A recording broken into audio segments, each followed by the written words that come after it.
Dari sisi geografi, Indonesia merupakan salah satu negara terbesar di dunia. Plus dengan jumlah penduduk 5 besar di dunia setelah Cina, India, Amerika Serikat, dan Indonesia. Dengan potensi sumber daya alam serta jumlah penduduk produktif yang besar dibarengi pertumbuhan kelas menengah, maka tak heran Indonesia kini banyak dilirik negara lain, tak terkecuali 2 negara besar, Cina dan Amerika Serikat. Indonesia dianggap sebagai negara potensial menjadi sosok adidaya di kemudian hari oleh Amerika Serikat maupun Cina. Bahkan 2 negara itu berupaya memperebutkan pengaruhnya di Indonesia.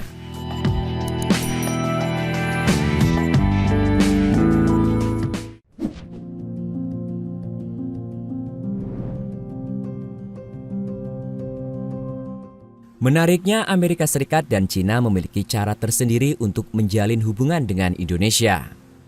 Amerika Serikat datang dengan kerjasama di bidang pertahanan, seperti pengadaan senjata maupun latihan militer. Sebut saja jet tempur F-16, helikopter Apache AH-64E Guardian, hingga bazooka ATGM Javelin. Amerika Serikat sendiri mengakui bahwa kerjasama pertahanan Indonesia adalah cara mereka membangun hubungan diplomatik. Kerjasama keamanan adalah pilar utama kemitraan strategis kami, begitu kata Amerika. Amerika Serikat bangga menjadi mitra pertahanan terbesar Indonesia. Kerjasama ini dibangun untuk melawan ekstremisme dan membangun dunia yang lebih aman. Terang US Department of State pada 15 Desember 2021 silam.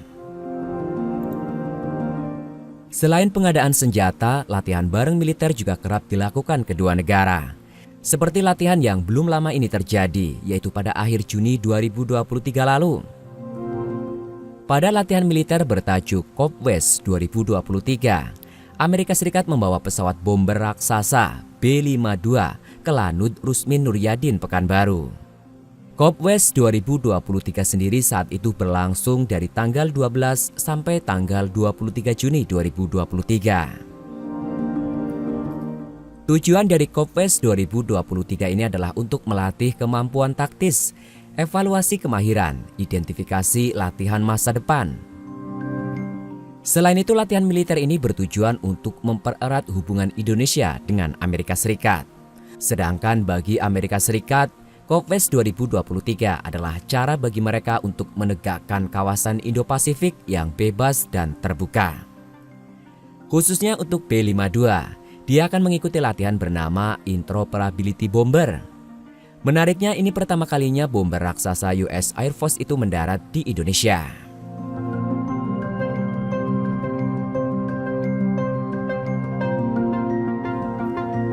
Sedangkan Cina memiliki point of view terkait membuat hubungan dengan Indonesia. Jika kompetitor barat datang dengan senjata, Cina datang dengan program ekonomi. Cina telah berinvestasi ratusan triliun ke Indonesia guna membangun ekonomi di RI. Cina memiliki cara sendiri. Mereka telah berikan investasi cukup besar untuk memenangkan hati Indonesia, seperti gelontorkan miliar dolar untuk mengembangkan tambang nikel terbesar di dunia. Mereka telah menjadi mitra utama Indonesia dalam mendorong infrastruktur termasuk membangun kereta cepat, kata New York Times. Bukan tanpa alasan mengapa Amerika Serikat dan Cina memperebutkan Indonesia, karena mereka melihat peluang besar, seperti keyakinan bahwa Indonesia adalah kunci keberhasilan di Indo-Pasifik. Baik Amerika Serikat dan Cina tengah berupaya menempatkan pengaruhnya di kawasan tersebut, Indonesia dianggap sebagai gerbang utamanya. Indonesia memiliki SDA yang kaya nilai ekonomi hingga triliunan dolar, dan itu tumbuh dengan cepat. Kondisi itu adalah peluang besar bagi Amerika Serikat dan Cina untuk mendapatkan pengaruh di Asia, kutip New York Times. Sudut pandang ini diperkuat oleh pengamat Asia Tenggara dari Universitas Kumamoto, Takashi Shiraishi. Bahkan Shiraishi melihat dari sudut pandang yang lebih luas. Dia menilai proyeksi Indonesia di tahun-tahun mendatang. Baginya Indonesia akan menjadi negara besar dalam waktu 20 tahun ke depan. Jika Amerika Serikat dan Cina disebut sebagai negara adidaya, Indonesia bisa menjadi kekuatan terbesar kedua dalam 20 tahun.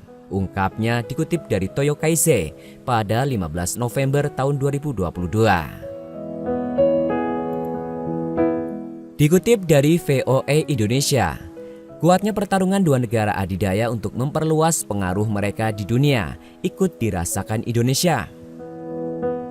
Mengkaji hal ini lebih dalam, Badan Riset dan Inovasi Nasional atau BRIN melakukan survei persepsi elit Indonesia mengenai rivalitas Cina-Amerika Serikat di Indo-Pasifik. Riset yang dilakukan selama September 2022 hingga Juli 2023 ini melibatkan para pejabat pemerintahan dan akademisi sebagai responden.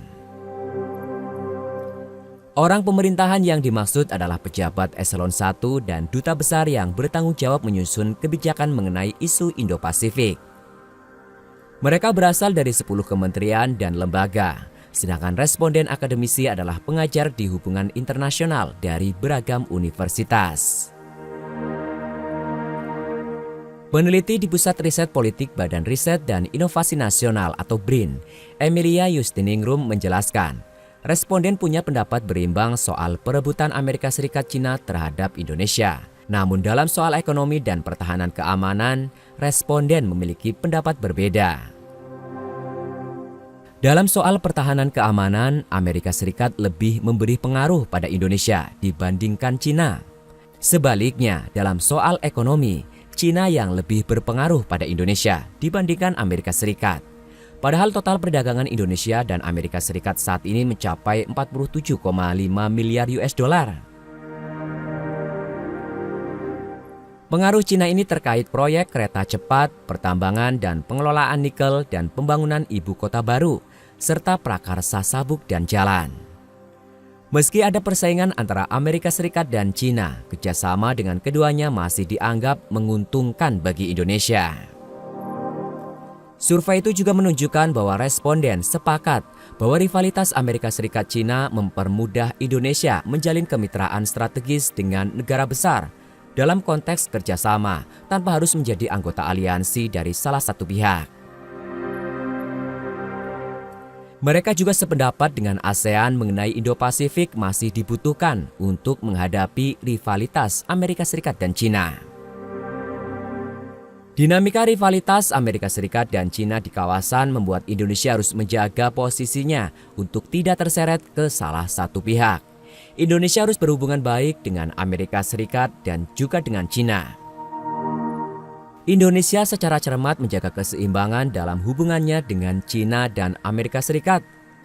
Meskipun Cina menjadi mitra ekonomi utama melalui perdagangan dan investasi infrastruktur, Amerika Serikat tetap menjadi mitra penting di bidang pertahanan dan keamanan.